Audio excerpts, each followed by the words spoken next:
apalagi dengan perusahaan atau pembuka usaha, pelaku usaha yang bermasalah, maka pemerintah harus benar-benar strong, pemerintah harus benar-benar tertib untuk memonitoring atau mengevaluasi apa dasarnya, apa nanti hasil monitoring itu.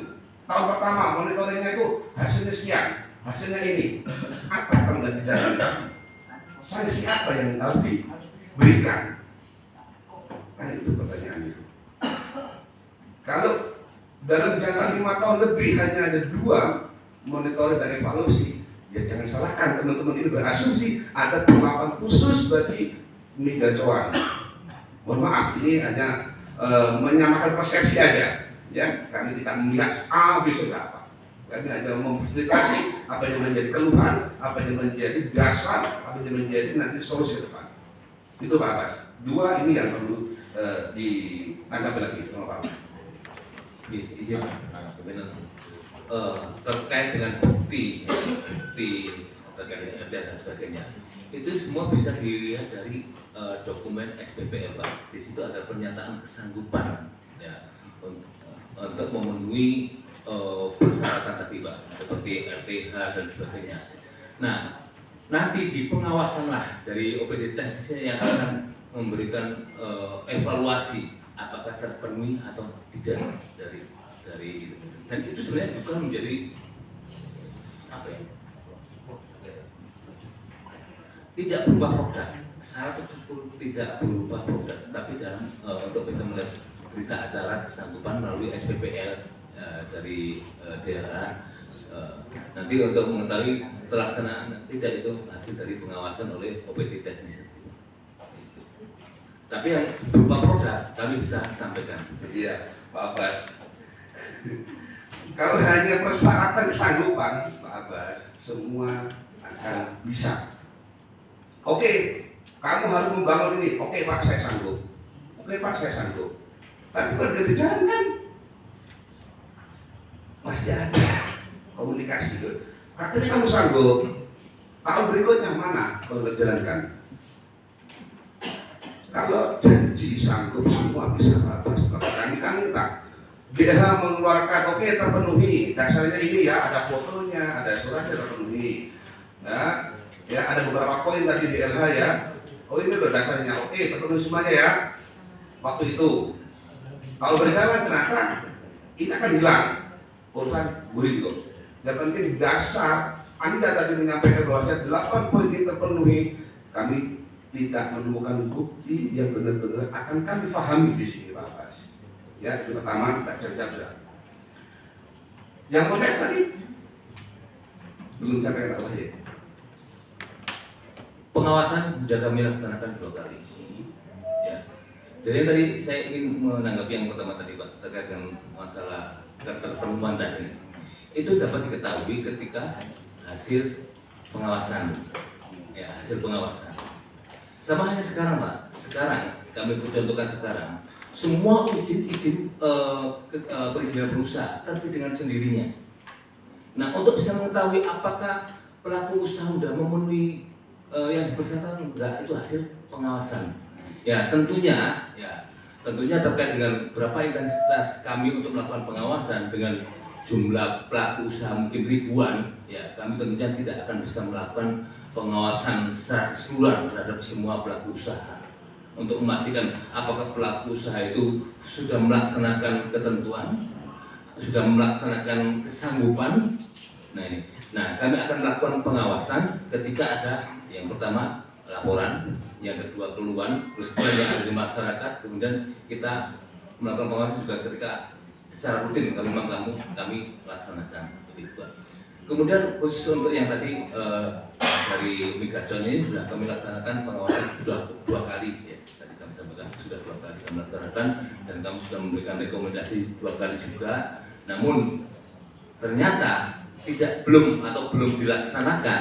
Nah kami ya mungkin agak terlambat Pak ya, agak terlambat. Tapi pada akhirnya kami kan sudah koordinasi dengan Dinas Perhubungan bahwasanya rekomendasi utama yang kami anggap bermasalah adalah terkait dengan masalah lalu lintas atau parkir, sehingga dalam ini Disub yang pada saat ini segera menindaklanjuti dengan melakukan pembinaan termasuk memberikan SP 1 dan 2. Ya, terima kasih. Berarti saya bisa menarik kesimpulan di sini Pak Ketua. Kalau memang kesanggupan itu, pernyataan kesanggupan ya sudah disampaikan dan tidak dilaksanakan, berarti saya menyampaikan di sini lemah dalam hal untuk pengawasan.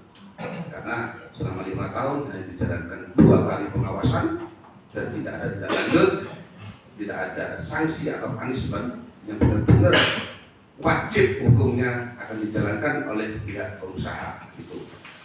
Kembali lagi saya menyampaikan ada sisi kelemahan. Jadi pemerintah Kota Probolinggo dalam hal ini BPPTSB atau dinas-dinas terkait. Gitu. Terima kasih. Ya, begini, saya juga menyambung dari apa yang disampaikan Pak Eko, Pak Abbas. Pak Abbas kan sudah menyampaikan secara simultan melakukan pengawasan dan begitu ya monitoring. Dengan 8 item persyaratan itu secara otomatis kan secara realnya Pak Abbas akan mengawasi di lapangan dengan teman-teman tim teknis dari OPD yang terkait. Contoh dari 10% kaitannya dengan masalah penghijauan tadi ya itu. Dan katanya Pak Eko itu tidak hanya sebatas surat pernyataan, kan juga harus dilihat secara real kan begitu.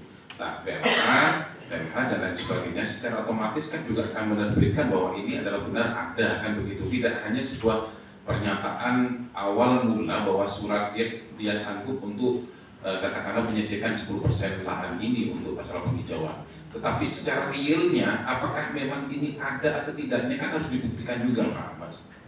Bagaimana pengalaman Pak Abbas itu di Mega Jawana dengan teman-teman teknis ini?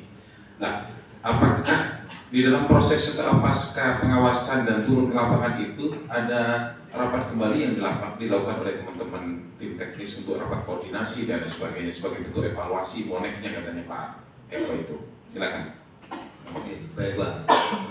Terkait dengan yang pertama, kewenangan pembinaan dan pengawasan itu sebenarnya ada di OPD teknis masing-masing.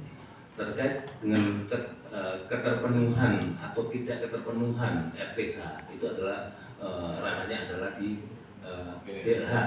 Tentunya kami juga ya tidak akan bisa memastikan atau bisa mengintervensi untuk OPD teknis terkait dengan itu Pak. Kemudian yang selanjutnya terkait dengan hasil pengawasan, tentunya hasil dari pengawasan itu kami rapatkan bersama dengan OPD teknis untuk bisa memberikan rekomendasi tadi yang kami sampaikan. Daerah juga. Daerah juga ya. Daerah. Daerah ada ya? Ada daerah. Ada. Nggak ada. Tidak usah ngomong, boleh. Daerah. Kalau kaitan dengan drainasenya, ada tim evaluasi juga kan? Daerah lain juga ini.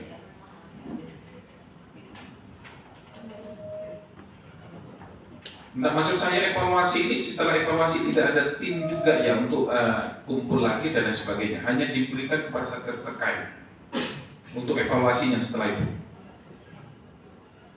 Seperti contoh begini, ini kayak Pak Agus ada lali begitu loh. Berarti setelah itu Pak Agus ini sudah tidak ada koordinasi dengan tim teknis lainnya sudah berkaitan dengan ini. Ada temuan-temuan kayak begini ini. Cuma dari Pak Agus sendiri secara di sektor begitu saja. Begitu ya. Supaya dengan tupoksinya sudah. Sesuai dengan tupoksinya. Apa saya sampaikan? Silakan. Mohon izin Pak. Jadi kami anggap selama ini yang bermasalah dengan perkembangan yang Mega ini, yang kami anggap bermasalah adalah terkait dengan keberadaan tempat parkir. Baik, yang saya paham. tidak memenuhi. Saya paham. Sehingga ya, yang menjadi fokus utama kami adalah andalarin dari dinas perhubungan seperti itu. Kalau yang lain-lain karena tidak ada permasalahan kami nggak tidak. Iya, makanya itu berarti secara persyaratan dari 6 ini pada waktu proses awal itu kan tidak ada masalah kan begitu versinya pemerintah. Cuma pada waktu proses perjalanan berikutnya itu bermasalah dengan penambahan kursi kan begitu ya. Tetapi kan tidak lepas yang disampaikan Pak Eko, proses itu pun dalam perjalanan kan pasti dievaluasi, ada monitoring gitu kan. Tidak hanya dari sisi andalarin saja, tapi 10% kaitannya dengan masalah penghijauan. Kita kan juga harus menjadi perhatian juga, kan begitu ya. Nah, saya tidak tahu ini karena memang BLH tidak diundang. Ini menjadi kebuntuan untuk sementara tidak bisa menjawab. Makanya saya ingin mencari kejelasan apakah ada tim setelah sistem pengawasannya dilakukan masih ada kumpul atau seperti apa. Berarti ini sudah menjadi jawabannya menjadi ranah dari sektor yang terkait sudah masing-masing. Kalau dari PU bagaimana pada waktu proses perjalanan monitoringnya seperti apa yang dilakukan? Sebelum ke PU, ya sebelum PU. Apa Pak Bas? Saya tadi menambahi penjelasan aja Pak. Ini saya berikan contoh hasil pengawasan di kami. Hasil pengawasan di tahun yang terakhir aja Pak ya. Hasil pengawasan di kami. Contoh dari Dinas Perhubungan ini memberikan rekomendasi ada beberapa item. Yang pertama, wajib melakukan perusahaan andalarin. Kedua, melakukan kerjasama dengan pemilik lahan samping lokasi untuk lahan parkir. Kemudian jalanan parkir di trotoar. Ini yang tadi disub. Itu pertanyaan berapa per tahun berapa? 2004 kemarin. Oh iya. Nah, ini saya memberikan contoh Pak hasil pengawasan kami. Kemudian dari Dinas PU belum memiliki SLF, sertifikat layak fungsi. Nah, ini sarannya agar pelaku mau usaha melakukan pengurusan SLF. Ini sudah diberikan rekomendasi. Kemudian dari DLH, karena tim itu kan termasuk dari DLH. Ini satu, ini sarannya DLH harap segera melakukan pemilahan sampah organik dan organik. Ini juga layak disarankan kepada semua pelaku usaha. Gitu ya. Kemudian dua, bekerja sama dengan DLH untuk pemanfaatan sampah organik. Tiga, bekerja sama dengan bank sampah untuk pengolahan sampah plastik anorganik. Empat, mengganti kemasan styrofoam untuk kemasan take away. Lima, mengganti gelas plastik sekali pakai yang digunakan saat dine-in dengan gelas guna ulang. Jadi terkait dengan saran atau masukan atau rekomendasi dari DLH ini tidak terkait dengan yang tadi persyaratan RTH karena dianggap menurut pengawasan dari DLH sudah terpenuhi dan tidak ada masalah seperti itu. Ini hanya sekedar contoh. Okay. Itu yang surat apa itu tadi?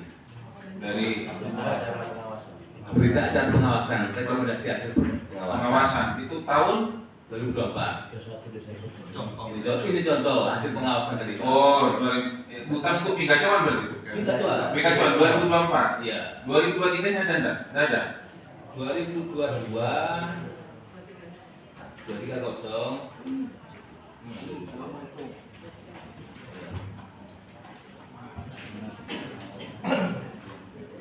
dari 2022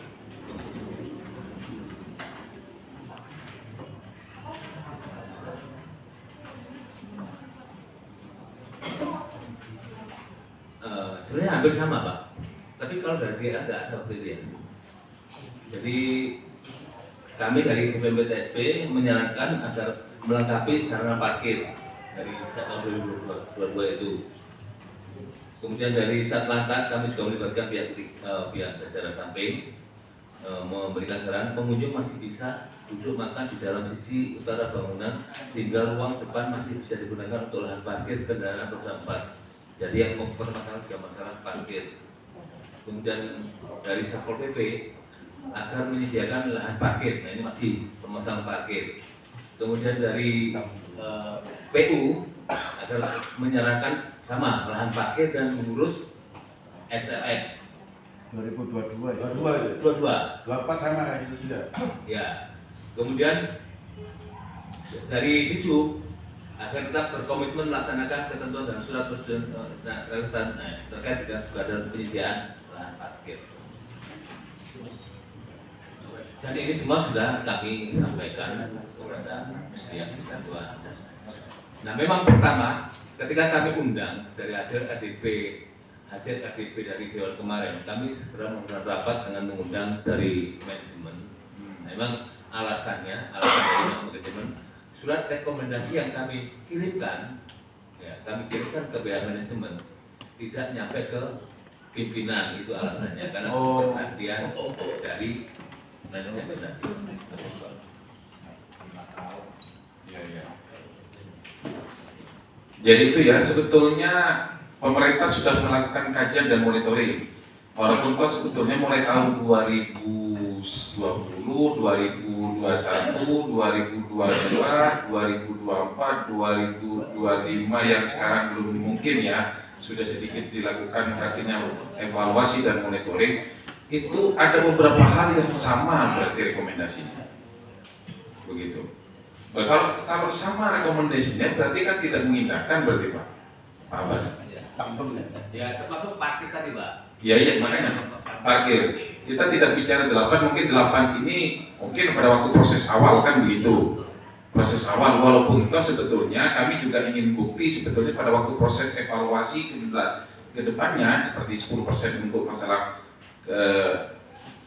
lahan hijau dan lain sebagainya. Walaupun direkomendasi itu mungkin ada yang kurang atau yang seperti apa, itu kan juga harus dibuktikan baik dengan foto atau apa dan sebagainya.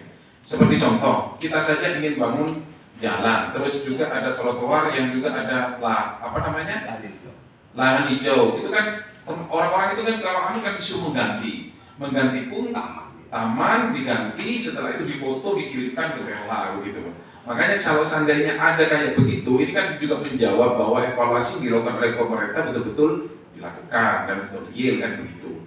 Tetapi kalau saya melihat membaca rekomendasi yang dihasilkan teman-teman Satker, itu sebetulnya kan mulai dari awal ada beberapa yang memang sudah per tahun sudah dilakukan dan sama sebetulnya kan rekomendasinya kan begitu. Salah satu contoh poin yang paling utama masalah andal-andin kan begitu, masalah lahan parkir. Ya, ini yang menjadi Pak Robert ada yang disampaikan? Silakan.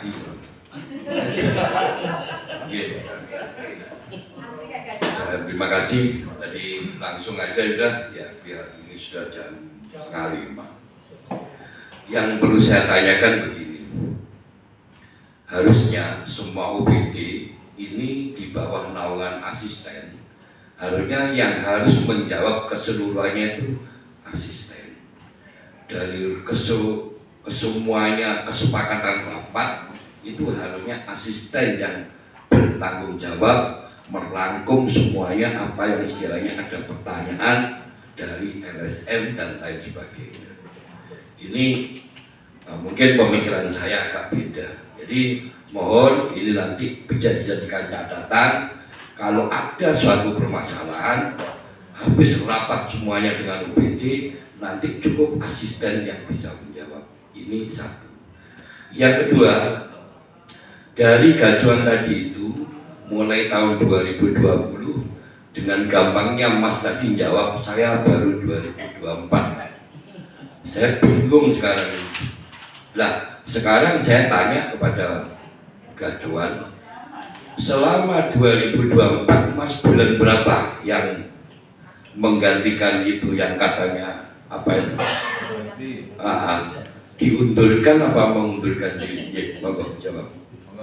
Jadi manajemen legalnya sekarang baru semua Pak, yang lama itu udah mengundurkan diri dan sebagian diresign seperti itu. Jadi untuk saat ini yang hadir saat ini yang manajemen legal yang baru. Gitu. Mulai berapa? Saya 2024 Desember Pak. 2024 Desember. Berarti saya anggap yang dulu itu ilegal, Mas. Jadi saya menganggap sampai sekarang legal. Lah, sekarang zaman saya anggap legal, sampai mendengar apa tidak permasalahan-permasalahan yang disampaikan LSM tadi, termasuk 8 tuntutan tadi. Loh, apakah sampai tidak berpikir untuk pindah saja, walaupun sampai diteror terus gitu? Saya rasa apa yang disampaikan LSM benar. Migajuan dimanapun laku. Nah, mungkin bisa tanya kepada UPD dan pemerintah kira-kira yang pas pindah di mana yang sekiranya tidak mengganggu. Loh, kan ini benar Mas. Ini mohon maaf Mas, kalau diteruskan, kalau ada apa-apa jangan dipersalahkan. Karena apa? Pengusaha tidak mengindahkan. Dan saya sampai sekarang ini Mas tidak mendengar. Harusnya pemerintah kan ada dua, eksekutif, legislatif. Jangan menjawab eksekutif jawabnya begini, legislatif ini jangan sampai terjadi. Ini maksud saya begitu. Jadi mohon kedepannya eksekutif legislatif itu harus seiring sejalan. Kalau memang ada pertanyaan-pertanyaan dari masyarakat, nah ini harus bisa menjawab. Ini kan kita bingung. Pemerintah menyediakan ke sana, sedangkan waktu itu rekomendasinya ditutup. Nah, ini kan bingung kita. Seolah-olah nggak benar ini. Dewan dilecehkan. Ini kan pemikiran kami begitu. Jadi tolong satu Mas, sama harus berpikir sebagai manajemen yang baru, kapan mau pindah? Iya Mas, ini jangan tertawa, serius Bang. Jadi kapan mau pindah? Kenapa? Kalau begini terus Mas, kasihan kepada Disu. Kasihan, ini dari awal muawalnya sudah tidak benar ini.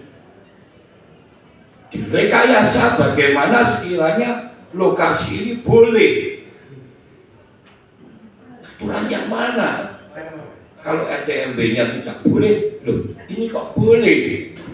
Nah ini kan kasihan kepada OPD yang bertanggung jawab, dibentur-benturkan sama LSM dan lain sebagainya. Mohon maaf Pak LSM, jangan terlalu ke OPD terus. Muaranya yang memberikan boleh harus dikejar. Apa kira-kira motivasinya? Apa kira-kira itu kepentingannya? Ini harus kita kejar. Kasihan beliau-beliau ini korban. Tidak bisa menjawab. Ini Pak, saya terus terang aja kita jika melaksanakan. Nah, ini Pak. Jadi mohon maaf, Mas dari pengusaha, tolong mulai sampai sekarang berpikir Pak, kapan mau pindah. Itu aja menurut saya. Biar tidak gaduh terus di kota Probolinggo. Kami terus terang aja tidak berharap Megajoat pergi. Kenapa? Di situ merupakan aset kita Mas, PAD kita. Kami sebagai dewan jalan tengah yang terbaik. Kira-kira mana yang dengan minati, dengan harga yang murah, untung yang banyak, pengusaha harus begitu. Lokasi yang tidak mengganggu. Nah, monggo. Ini kalau LSM punya, sampaikan aja. Mungkin ini Pak pandangannya ini. Kalau dewan sama OPD tidak boleh. LSM punya pandangan, monggo silakan. Itu aja mungkin yang kami sampaikan. Saya rasa tadi kalau kita ngomong izin dan percuma ini sudah nasi sudah jadi cangkaro ini Mas, tahu cangkaro karak. Nah, jadi percuma mau dibahas. Mari nanti kita berpikir kapan mau pindah, yang sekiranya jangan pergi ke kota Probolinggo Mas, tetap di kota Probolinggo. Banyak sudah, mungkin Pak LSM bisa tahu tempatnya ini. Tukang luyur semua ini. Terima kasih. Assalamualaikum warahmatullahi wabarakatuh. Waalaikumsalam. Terima kasih Pak Robert, ide pendapatnya dan juga memberikan solusi. Bapak Ibu sekalian yang kami hormati, itu beberapa pendapat dan argumentasi yang telah disampaikan. Mungkin dari Lira dulu ya, nanti sebelum ini kan sudah malam.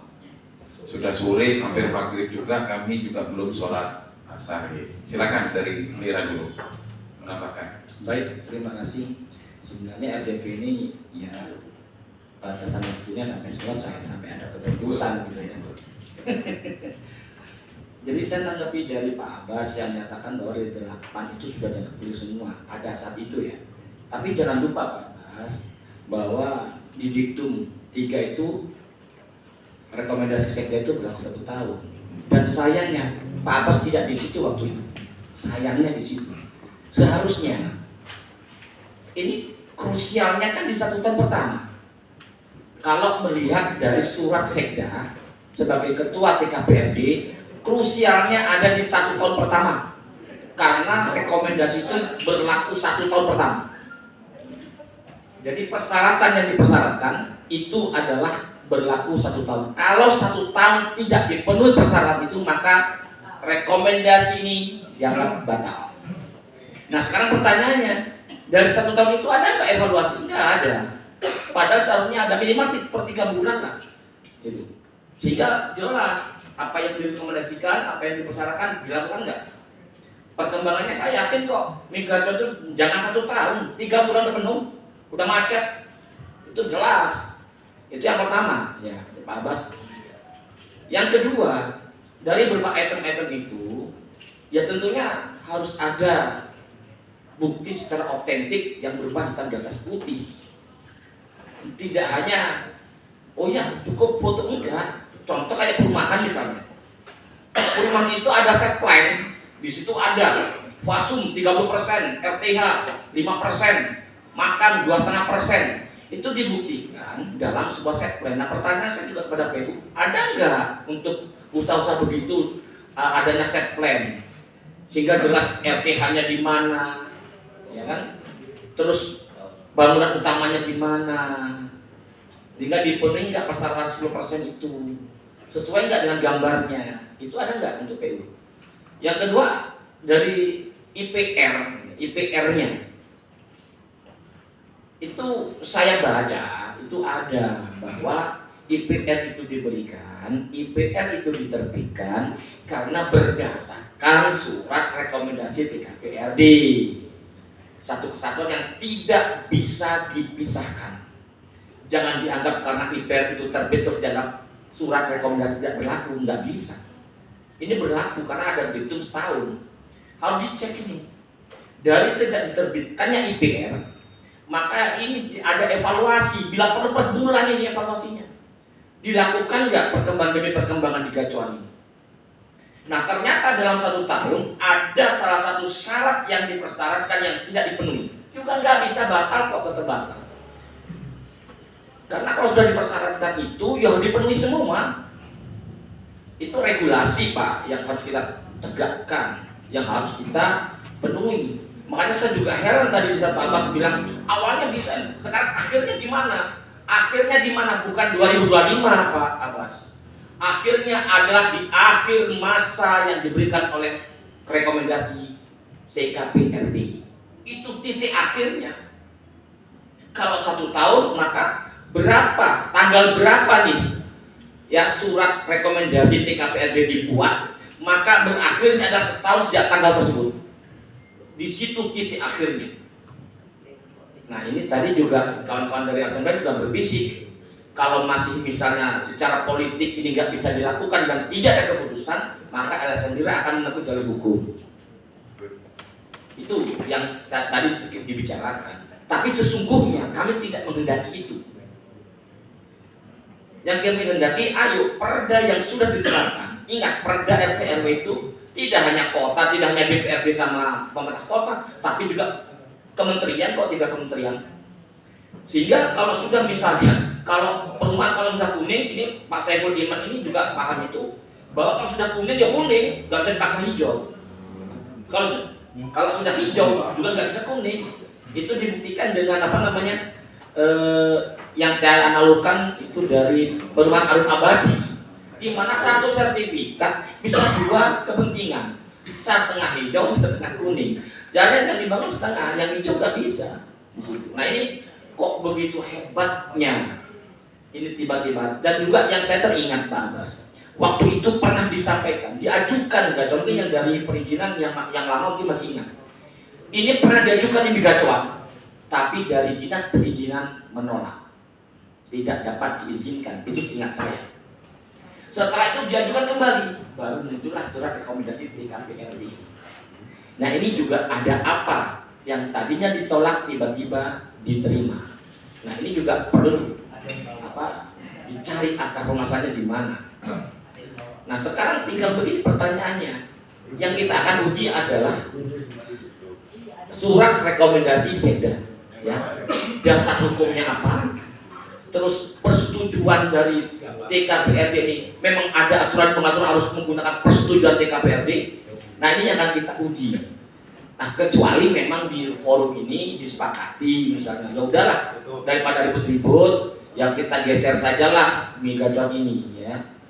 Tapi dengan syarat misalnya kalau langsung ditutup kita juga berpikir, maaf Kalau dalam hal ini juga cukup berbeda saya dengan wali kota Lira, karena kita berpikir ada karyawan juga di situ, diberi kesempatan untuk mencari lokasi yang tepat. Jangan khawatir mas, dari manajemen legal ya. Wali kota itu banyak tanah bengkok yang bisa disewa mas. Contoh misalnya bekas PT Utama Tirta Bestari, itu bisa dipakai sampean, jalan besar itu.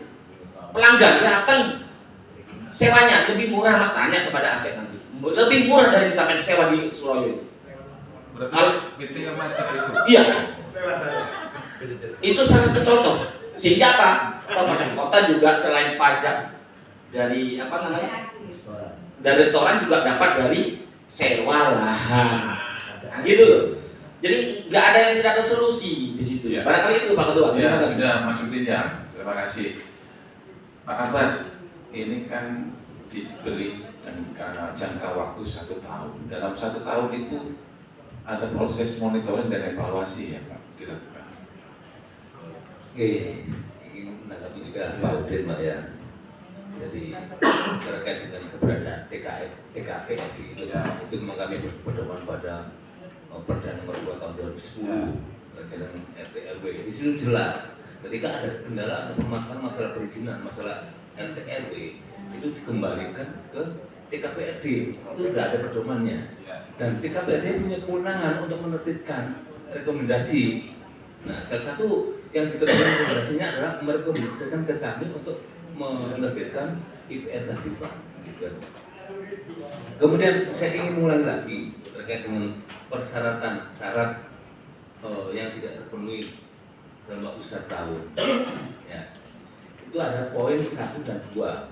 Poin 1 ya kembali terkait dengan ketentuan andalarin dan parkir, tempat parkir. Memang waktu itu memang terpenuhi, kami anggap terpenuhi. Ya, 50 dengan surat pernyataan 50 kursi. Kami anggap terpenuhi surat pernyataan itu. Namun karena perkembangan Berarti sampai 1 tahun terpenuhi. kami anggap terpenuhi. Anggap terpenuhi Pak. Gitu. Dan kemudian kenapa kami waktu enggak